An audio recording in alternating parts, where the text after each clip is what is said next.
Llevo una hora revisando los datos económicos de este país y debo decir que lo que está sucediendo es bastante notable desde el punto de vista analítico, no notable en el buen sentido, sino en el sentido de que estamos viendo la teoría económica desarrollarse en tiempo real con toda la previsibilidad de un caso de estudio del libro de texto. Déjame empezar con lo que me llamó la atención esta mañana, los datos de las encuestas. Sé que en este país existe una relación complicada con las encuestas, pero cuando ves consistencia en múltiples sondeos independientes, tienes que prestar atención. El índice de aprobación del líder actual en temas económicos ha caído al 38%. Para ponerlo en perspectiva, eso es más bajo de lo que el líder anterior jamás obtuvo en economía, incluso durante lo peor de la crisis inflacionaria de años recientes.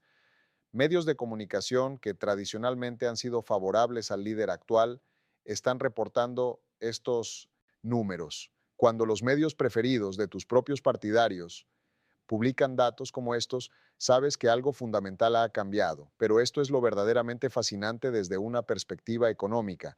Estamos observando un caso de estudio sobre la desconexión entre los indicadores macroeconómicos y la experiencia vivida. El mercado de valores está alcanzando máximos históricos en papel. El crecimiento del PIB es positivo, el desempleo sigue siendo relativamente bajo y sin embargo el 76% de los votantes ve la economía negativamente, 76%. Eso no es una mayoría, es una supermoría, es un consenso. ¿Por qué está pasando esto? Bueno, se reduce a algo que los economistas a veces olvidamos en nuestros modelos. La gente no come PIB, no pagan el alquiler con las ganancias del mercado de valores, pagan comestibles, electricidad, vivienda, y en esas métricas la historia es muy diferente. Los precios al consumidor han subido un 17% en promedio durante el mandato actual del líder. Eso puede no sonar como mucho, pero recuerda que esto viene encima de la inflación significativa de años anteriores. Estamos hablando de efectos acumulativos. Los precios de los comestibles han subido un 4% desde enero. Los precios del café han subido casi un 20% interanual. Estas son las cosas que la gente nota todos los días. Pero aquí es donde se pone interesante desde una perspectiva de políticas. El líder actual hizo campaña con una promesa muy específica. Bajaría los precios, no desacelerar la inflación, sino realmente reducir los precios. Eso es deflación. Y cualquier estudiante de primer año de economía puede decirte por qué la deflación sostenida es algo que absolutamente no quieres en una economía moderna. Está asociada con recesiones, depresiones, desempleo masivo, pero el líder hizo esa promesa y los votantes le creyeron. Ahora está atrapado por su propia retórica. Déjame hablar sobre los aranceles, porque aquí es donde la teoría económica se encuentra con la realidad política de la manera más dolorosa posible. El gobierno ha implementado lo que solo puede describirse como el régimen arancelario más agresivo desde la Gran Depresión. La tasa arancelaria promedio ha saltado del 25% a principios de año al 136%. Eso es más de un aumento de 5 veces. La posición de la administración es que los aranceles son pagados por países extranjeros. Esto es, y estoy siendo lo más diplomático posible aquí, ¿no? ¿Cómo funcionan los aranceles? Un arancel es un impuesto sobre las importaciones pagado por el importador, que casi siempre es una empresa o consumidor doméstico. Esto no es economía controversial, es literalmente la definición. Los datos lo confirman. Investigaciones de instituciones académicas y de investigación de prestigio, todas muestran lo mismo. Los consumidores están pagando estos aranceles. Instituciones de investigación estiman que los aranceles equivalen a un aumento promedio de impuestos de cientos de dólares por hogar este año, subiendo a más el próximo año. Ese es el mayor aumento de impuestos en décadas. ¿Y qué están obteniendo los ciudadanos por este aumento de impuestos? El objetivo declarado era traer la manufactura de vuelta al país, crear empleos, reconstruir la base industrial, objetivos nobles en teoría. Pero aquí está el problema. Incluso si esta estrategia funciona, y eso es un gran, sí, toma años construir fábricas, entrenar trabajadores, establecer cadenas de suministro años, mientras tanto los consumidores están pagando precios más altos ahora mismo, hoy, cada vez que van al supermercado. Economistas de instituciones prestigiosas hicieron algo bastante ingenioso. calcularon cuál habría sido la inflación sin los aranceles. Están encontrando que en lugar de la inflación actual habría sido más baja en casi un punto porcentual. En 1900, otras palabras, los aranceles son directamente responsables de mantener la inflación elevada por encima del objetivo del Banco Central. Esto importa enormemente porque significa que el Banco Central tiene que mantener las tasas de interés más altas de lo que de otra manera lo haría, lo que significa mayores costos de endeudamiento para hipotecas, préstamos de autos, inversión empresarial. Es un efecto en cascada. Firmas de análisis económico publicaron informes recientemente que encontré bastante crudos. Estiman que los aranceles añadirán casi un punto porcentual a la inflación subyacente el próximo año. Eso es suficiente para borrar un año de progreso. También notaron algo que debería alarmar a cualquiera. Una porción decente de la economía está en recesión. No toda economía, pero sectores significativos. La inversión residencial real, la construcción no residencial, ambas contrayéndose. Lo único que sostiene el crecimiento es el boom de inversión en MIMAS, inteligencia artificial y el consumo de hogares de altos ingresos que se benefician de la riqueza del mercado de valores. Esto es lo que llamamos una recuperación en forma de K. Los de arriba les va muy bien, los de abajo luchando, y políticamente eso es dinamita. Déjenme pasar ahora a lo que sucedió recientemente en las elecciones de varios estados, porque aquí es donde el descontento económico se tradujo en acción política. Se celebraron elecciones de año intermedio en varios estados. Estas siempre se ven como un indicador para las elecciones de mitad de mandato del año siguiente, y los resultados fueron desde la perspectiva del partido gobernante catastróficos. Varios estados importantes eligieron gobernadores del partido de oposición por márgenes de 2 dígitos. En uno de estos estados, el candidato opositor ganó por 15 puntos. 15. En otro estado, números similares. Una ciudad importante eligió a un autoproclamado socialista democrático como alcalde con más de 1 millón de votos. En todas estas carreras, las encuestas de salida muestran lo mismo.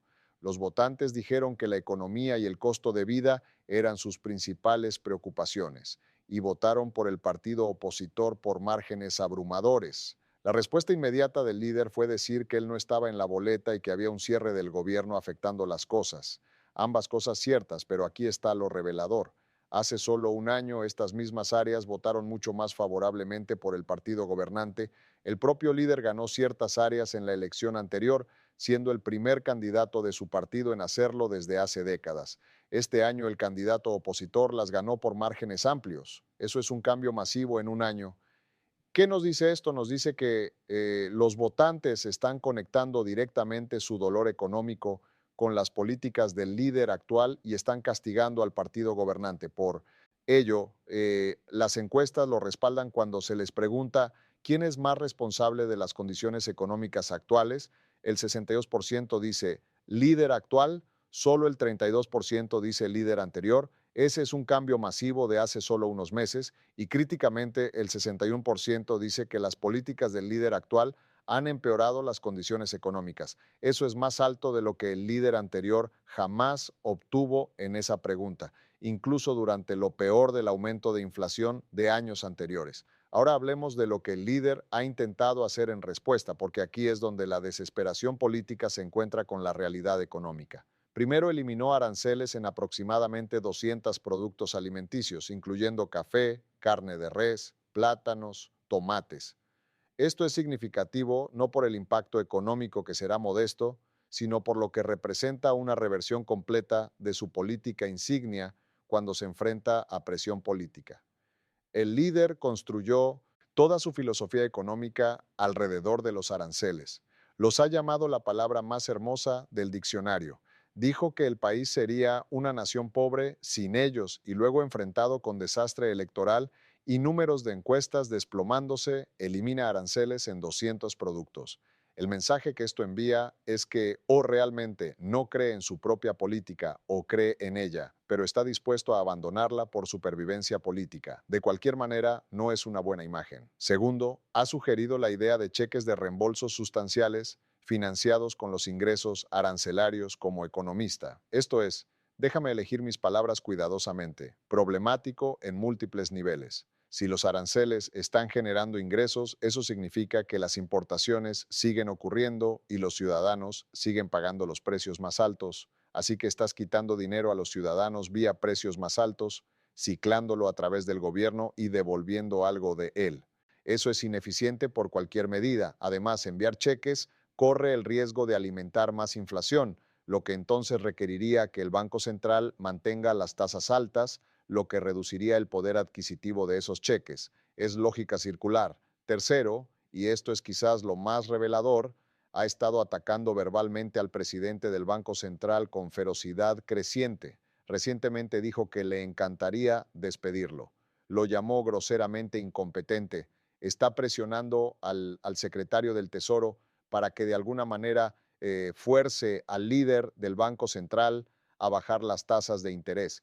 Aquí está el asunto sobre independencia del Banco Central. Existe por una razón. La investigación sobre esto es inequívoca. Los países con bancos centrales independientes tienen inflación más baja y más estable a lo largo del tiempo. ¿Por qué? Porque los bancos centrales independientes pueden tomar decisiones impopulares como subir las tasas de interés para enfriar una economía sobrecalentada sin preocuparse por represalias políticas. En el momento en que un banco central se vuelve sujeto a presión política, la credibilidad se evapora. Y cuando la credibilidad se evapora, las expectativas de inflación se desanclan. Y cuando las expectativas de inflación se desanclan, obtienes inflación. El líder actual nombró al presidente del Banco Central años atrás. Este líder del Banco Central está haciendo exactamente lo que se supone que debe hacer: responder a las condiciones económicas con política monetaria dirigida a lograr el doble mandato del Banco Central de máximo empleo y precios estables. Bajó las tasas dramáticamente durante la pandemia, las subió cuando la inflación se disparó, ahora las está bajando gradualmente a medida que la inflación baja, pero cuidadosamente porque la inflación aún está por encima del objetivo. El hecho de que el líder político esté amenazando con despedir al líder del Banco Central es profundamente preocupante desde una perspectiva institucional. La ley del Banco Central dice que el líder político solo puede remover al presidente del Banco Central por causa, lo cual los académicos legales interpretan como mala conducta seria o malversación, no desacuerdos de política. Si el líder intenta despedirlo, casi con certeza desencadenaría una crisis constitucional y causaría caos en los mercados. Los rendimientos de los bonos se dispararían, la moneda probablemente caería, los costos de endeudamiento se dispararían, sería autodestrucción económica. Déjame ahora unir todo esto porque hay un patrón más grande aquí que creo es crucial de entender. Lo que estamos viendo es la colisión de promesas de campaña con la realidad económica filtrada a través de la realidad de la responsabilidad democrática. El líder prometió bajar los precios rápidamente, prometió que los aranceles harían al país rico, prometió traer de vuelta la manufactura, prometió que sus políticas crearían la mejor economía en la historia del país. Estas promesas lo hicieron elegir, pero la realidad es que los precios son rígidos a la baja. La inflación ha bajado de su pico, pero los precios mismos siguen elevados. Eso es normal, así es como funciona la inflación. Pero a los votantes no les importa la tasa de cambio, les importa el nivel absoluto. Un galón de leche que costaba menos años atrás y ahora cuesta más, no se siente mejor porque ya no está subiendo tan rápido. Los aranceles, lejos de hacer al país rico, están funcionando como un impuesto regresivo que golpea más duramente a los hogares de ingresos bajos y medios porque la comida, la ropa, los artículos del hogar, estos son una porción mayor de los ingresos para las familias más pobres. Cuando estos artículos se vuelven más caros debido a los aranceles, es el segmento inferior quien lo siente más agudamente. La manufactura no está regresando de 1800 ninguna manera significativa en el corto plazo. Algunas empresas están explorando la relocalización, sí, pero es un proceso lento y en muchos casos, incluso con aranceles, sigue siendo más barato importar que producir domésticamente. Es la realidad de la ventaja comparativa y décadas de desarrollo de cadenas de suministro, y la narrativa de la mejor economía es contradicha por la experiencia vivida de la mayoría de los ciudadanos, quienes están diciendo a los encuestadores en números abrumadores que están luchando con los costos y que la economía va por mal camino. Entonces, ¿qué pasa ahora? Bueno, tenemos algunas pistas. Los resultados de las elecciones de año intermedio claramente han sacudido al partido gobernante. Ahora hay discusión abierta sobre si las políticas del líder son políticamente sostenibles de cara a las elecciones de mitad de mandato del próximo año. Históricamente, el partido que controla el Poder Ejecutivo pierde escaños en las elecciones de mitad de mandato, dado que el partido gobernante actualmente tiene una mayoría estrecha en la Cámara Baja y una mayoría ajustada en la Cámara Alta. Incluso un cambio modesto hacia el partido opositor podría voltear ambas cámaras. Si eso sucede, el líder sería un presidente de poder reducido durante los últimos 2 años de su mandato. No pasaría ninguna legislación importante. Su agenda estaría efectivamente congelada. El partido opositor probablemente lanzaría investigaciones. Sería parálisis política, lo cual irónicamente a veces les gusta a los mercados porque significa que no hay cambios importantes de política, pero representaría un fracaso completo del proyecto político del líder. La otra posibilidad es que el líder se modere, que abandone o reduzca significativamente la política arancelaria, que se enfoque en áreas de potencial acuerdo bipartidista, que deje de atacar al Banco Central y permita que la política monetaria funcione, pero esto requeriría admitir que sus políticas insignias no están funcionando y hay poca evidencia de que el líder sea psicológicamente capaz de ese tipo de corrección de rumbo. Déjame hablar por un momento sobre la perspectiva internacional, porque esto importa. Estoy observando esto desde fuera del país y la vista desde el extranjero es bastante diferente de la narrativa doméstica. Los aranceles han causado dolor significativo en otras economías. El PIB de varios países se contrajo en trimestres recientes, primera vez en más de un año. El PIB de otros países cayó. Otras economías importantes están luchando con las exportaciones cayendo y la demanda doméstica débil. El sistema de comercio global está bajo tensión, pero aquí está el asunto. Este dolor está creando presión política en otros países también y esos países están respondiendo.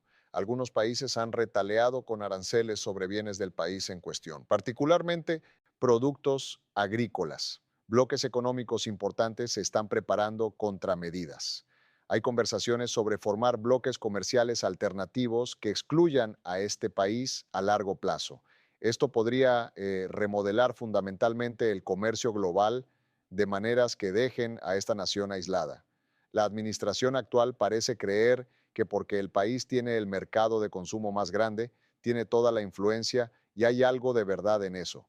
Pero los mercados pueden diversificarse, las empresas pueden cambiar a otros proveedores, otros países pueden formar sus propios acuerdos comerciales con el tiempo. Si este país es visto como un socio comercial poco confiable, el capital y el comercio fluirán a otra parte. Ya estamos viendo esto en los mercados de capital. La moneda ha caído más del 8% este año. Ahora, una moneda más débil puede impulsar las exportaciones, eso es cierto, pero también hace las importaciones más caras, lo que alimenta la inflación y si la caída de la moneda es impulsada por preocupaciones sobre la confiabilidad de la política del país, eso es un problema. El estatus de la moneda como moneda de reserva global está basado en la confianza en las instituciones del país. Esa confianza no es infinita. Déjame abordar el cierre del gobierno porque este es otro factor que agrava los problemas económicos y políticos. El país está experimentando ahora el cierre del gobierno más largo de su historia. Los trabajadores federales no están siendo pagados, los servicios gubernamentales están interrumpidos y el impacto económico está empezando a aparecer en los datos.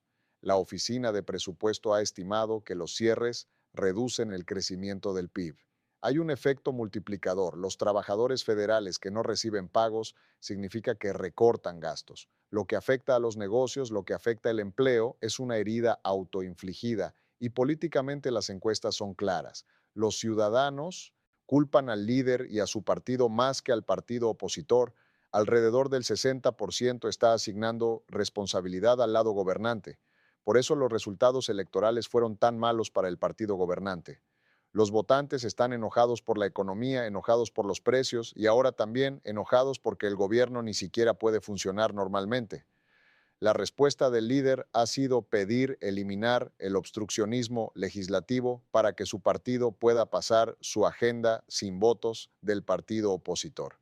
Pero esto requeriría que los miembros de su partido en la Cámara Alta estén de acuerdo y muchos son reacios. El obstruccionismo ha sido una herramienta clave para el partido minoritario durante décadas.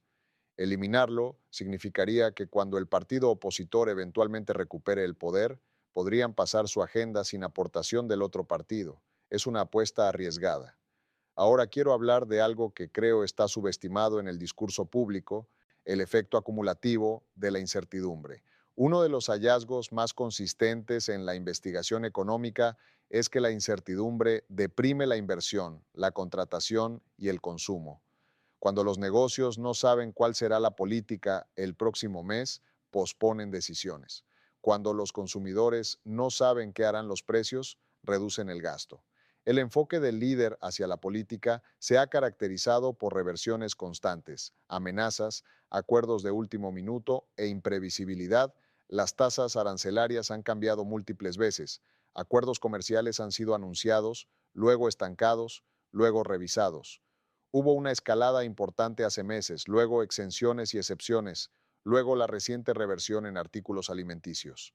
Esto es terrible para la planificación económica. El índice de incertidumbre de política económica, que mide la incertidumbre de política basada en cobertura mediática y otros factores, se disparó a principios de este año a niveles no vistos desde la pandemia, y la incertidumbre sostenida elevada tiene costos económicos reales.